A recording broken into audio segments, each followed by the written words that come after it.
आज आपण एका अशा अभिनेत्रीबद्दल बोलणार आहोत जिने 90च्या दशकात आपल्या निरागस सौंदर्याने प्रेक्षकांच्या हृदयावर राज्य केले. होय, आपण बोलतोय फूल और काटे फ्रेंड मधु शाहबद्दल. बॉलिवूड पासून ते साऊथ इंडियन चित्रपटांपर्यंत मधुने तिच्या अभिनयाचा ठसा उमटवला. पण अचानक तिने या ग्लॅमरस दुनियेला रामराम ठोकला आणि आपल्या कुटुंबियांसाठी चित्रपटसृष्टीपासून लांब गेली.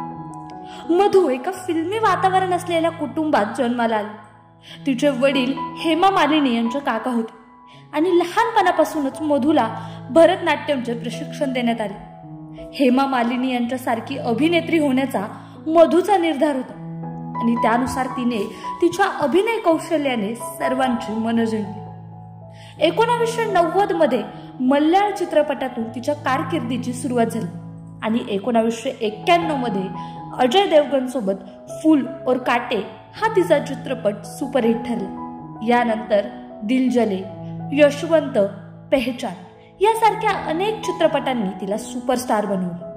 पण अभिनयाच्या ह्या प्रवासात मधुने कुटुंबाला प्राधान्य दिले आणि 1999 मध्ये लग्नानंतर चित्रपटसृष्टीला निरोप दिला.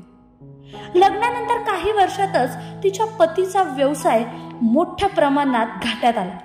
मधुने तिच्या पतीसाठी 100 कोटीची मालमत्ता विकली. सिनेसृष्टीपासून दूर राहून तिने तिचं संपूर्ण आयुष्य कुटुंबियांसाठी समर्पित केलं. मात्र नियतीने तिला पुन्हा एक संधी दिली.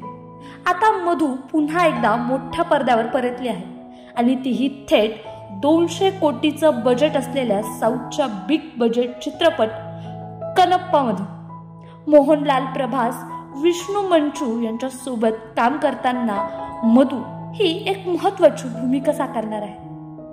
तर तुम्हाला मधु आवडते का? नक्कीच कमेंट करून कळवा.